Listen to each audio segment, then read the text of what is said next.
ಎಲ್ಲರಿಗೂ ನಮಸ್ಕಾರ. ವಚನಗಳಲ್ಲಿ ಎರಡು ವಿಧ: ಏಕವಚನ, ಬಹುವಚನ. ಏಕ ಅಂದರೆ ಒಂದು, ಬಹು ಅಂದರೆ ಹಲವು, ಒಂದಕ್ಕಿಂತ ಜಾಸ್ತಿ. ಯಾವುದೇ ಒಂದು ವಸ್ತುಗಳಾಗಲಿ, ಗಿಡ ಮರಗಳು, ಪ್ರಾಣಿಗಳನ್ನು ನಾವು ಗಳನ್ನು ಸೇರಿಸುತ್ತೇವೆ. ಉಳಿದವುಗಳನ್ನು ಅಂದರೆ ಮನುಷ್ಯರನ್ನು, ಸಂಬಂಧಗಳನ್ನು ನಾವು ಅರು, ಅಂದಿರು ಅಂತೇಳಿ ಸೇರಿಸ್ತೀವಿ, ಅನ್ನು ಸೇರಿಸ್ತೀವಿ. ಉದಾಹರಣೆಗೆ ಚಿತ್ರಗಳು, ಶಾಲೆ, ಶಾಲೆಗಳು, ಪುಸ್ತಕ, ಪುಸ್ತಕಗಳು, ಅಣ್ಣ, ಅಣ್ಣಂದಿರು, ಅಕ್ಕ, ಅಕ್ಕಂದಿರು, ಬಾಲಕ, ಬಾಲಕರು, ಕಾಡು, ಕಾಡುಗಳು. ಅದೇ ರೀತಿ ಹುಡುಗಿ, ಹುಡುಗಿಯರು, ಶಿಕ್ಷಕಿ, ಶಿಕ್ಷಕಿಯರು, ರೈತ, ರೈತರು, ಬೆಸ್ತರು, ಮಗು, ಮಕ್ಕಳು. ಹೀಗೆ ಹಲವಾರು ಉದಾಹರಣೆಗಳನ್ನು ಕೊಡ್ಬೋದು. ಈಗ ಚಿತ್ರಪಟಗಳ ಮೂಲಕ ನೋಡಬೇಕು ಅಂತಂದರೆ, ಮೊದಲನೇದಾಗಿ ಮನೆಗೆ ಬಹುವಚನ ಏನು? ಮನೆಗಳು ಅಂದರೆ ಒಂದಕ್ಕಿಂತ ಹಲವು ಮನೆಗಳು. ಅದೇ ರೀತಿ ಶಾಲೆ ಏಕವಚನ, ಶಾಲೆಗಳು ಬಹುವಚನ ಆಗುತ್ತೆ. ಅದೇ ರೀತಿ ಬೆಟ್ಟ ಏಕವಚನ, ಬೆಟ್ಟಗಳು ಬಹುವಚನ. ಅರ್ಥ ಆಯ್ತಾ?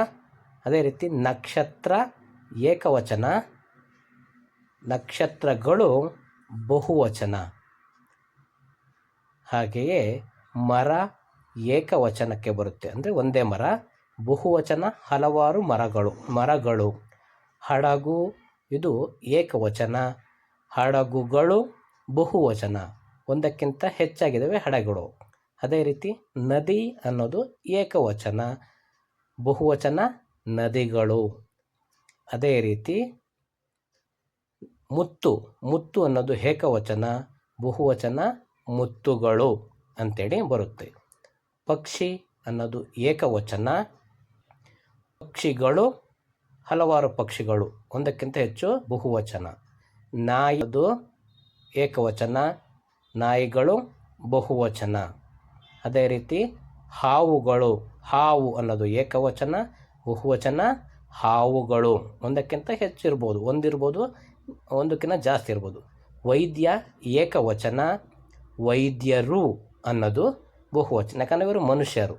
ಶಿಕ್ಷಕಿ ಅನ್ನೋದು ಏಕವಚನ, ಶಿಕ್ಷಕಿಯರು ಅನ್ನೋದು ಬಹುವಚನ. ಹಾಗೆಯೇ ಸೈನಿಕ ಅನ್ನುವುದು ಏಕವಚನ, ಸೈನಿಕರು ಅನ್ನುವುದು ಬಹುವಚನ. ಅದೇ ರೀತಿ ಮಗು ಅನ್ನುವುದು ಏಕವಚನ, ಮಕ್ಕಳು ಅನ್ನೋದು ಬಹುವಚನ. ತಾಯಿ ಅನ್ನೋದು ಏಕವಚನ, ತಾಯಂದಿರು ಅನ್ನುವುದು ಬಹುವಚನಕ್ಕೆ ಬರುತ್ತೆ.